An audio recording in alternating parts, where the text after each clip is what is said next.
Okay, let's talk about some of the small things that are abusive that some people may not realize are. Um, my stepdad used to lock uh, the fridge or cupboards, but it wasn't like a physical lock. It was if I was found with food or drink that he did not give me approval for, I it was a guaranteed beat up.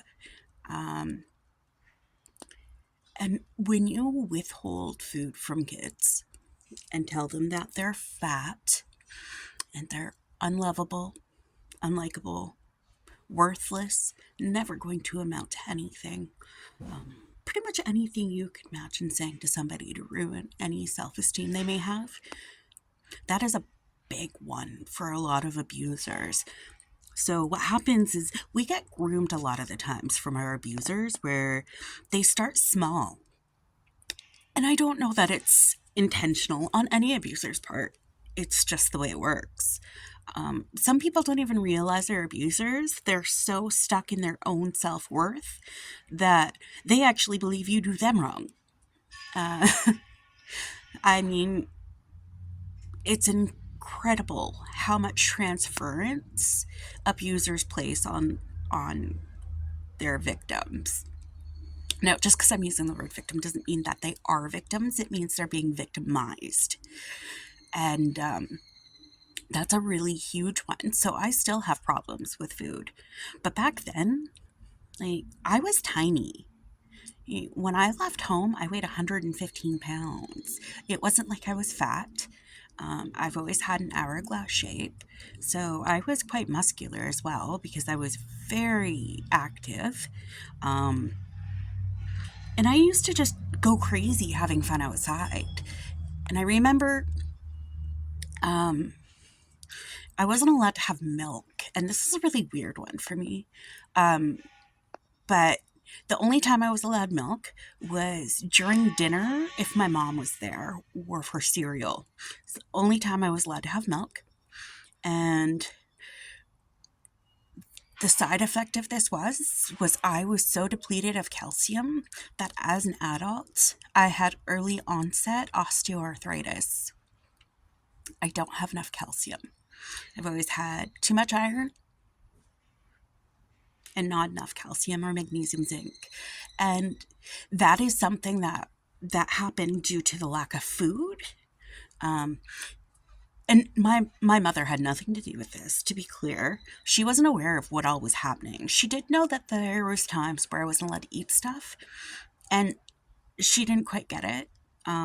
He would just say whatever came to his mind to distract her. But that's like one quieter way to abuse somebody. And some people, when they're abusing another person, they use themselves as the target, sort of. Um, they may threaten self harm, they may threaten harm to other people. There is a lot of ways where you can take a person and just slowly, inch by inch, drag them into this hole. And this hole is self hatred. That's the hole. Because it typically abusers do it slow enough where it's so gradual that we don't realize what's happening until we're out of that situation. And it's little things. It could be a look that you know means that you're in trouble later.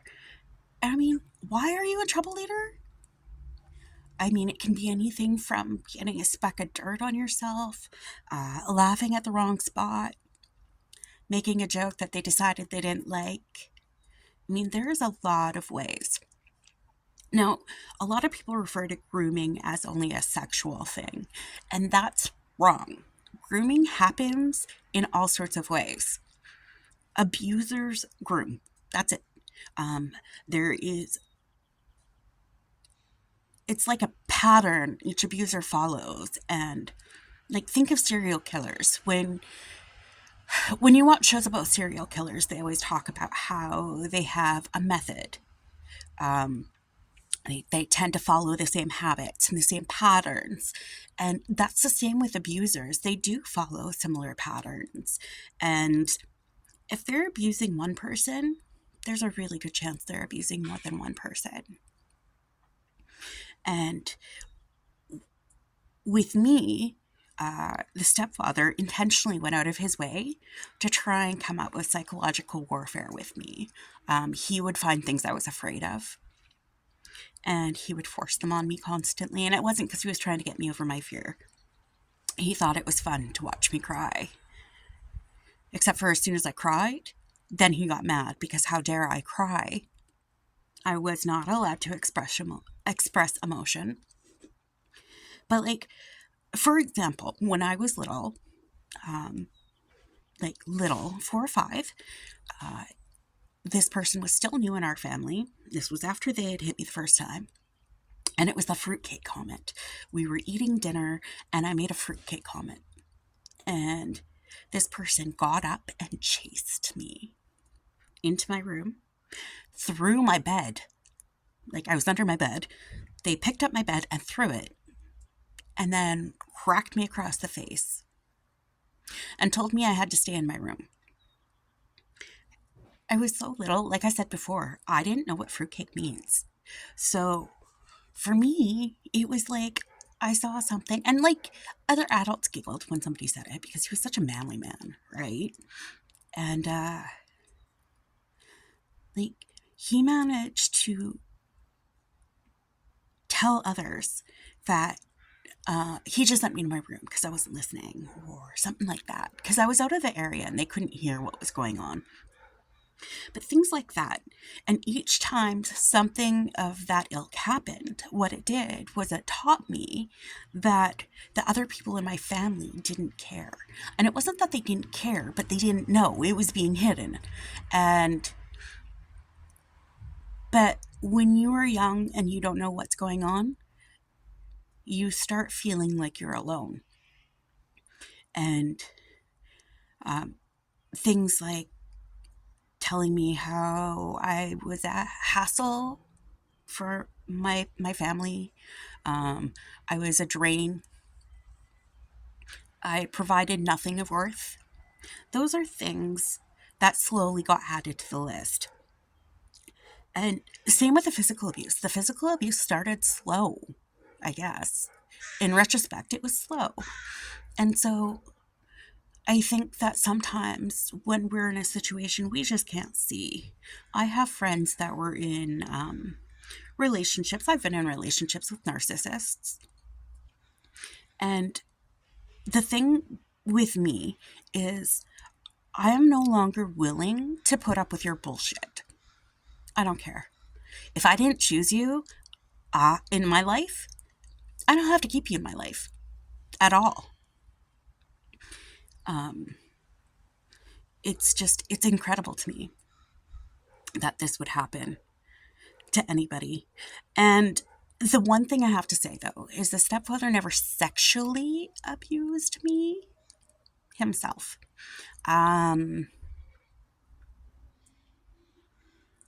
He told me that I deserved the rape. He told me I deserved everything I got. I was a blight on society.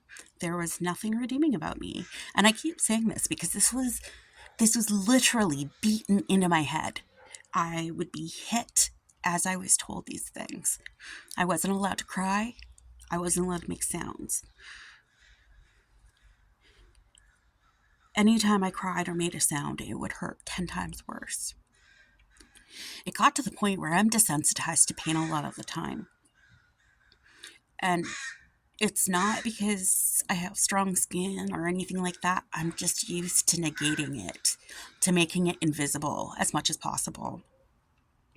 And the irony in that is I broke my back and I have some herniated discs and all of that other stuff. And I'm in constant chronic pain for it. And I pretend I'm not all the time. All the time. because people can't know I'm weak in spots. God forbid. I mean, my close friends and family are all aware of some of my limitations on things, but I'm lucky. Like, I have lived through all sorts of stuff. And this stepfather was just the first that abused me. Every single man that my mother was with after Mel has formed some form of abuse against me. Every single one. It's pretty crazy if you think about it. And looking at it, I'm certain all of it is jealousy. Straight up jealousy. My mom and I get along great and we communicate. I tell her everything I think of because why should I hide? After I got out of the situation with the stepdad, my mom and I had a little bit of a falling out. And it wasn't that we had a falling out, but we had a very big argument. And this argument was about the fact that I didn't tell. And I know that emotion she was feeling was not anger at me. But at the time, I was still in the phase where I thought everything was my fault. So for a while, I thought my mom was really mean, just a little bit. And I remember she called me a martyr for not telling what was going on. And when she finally found out, I told her most of it. All I told her was I was being abused, and I gave examples and times, and that was all she needed to know. She doesn't need to know all the details. I'm pretty sure she's not going to watch these videos. I don't think she actually wants to relive any of this.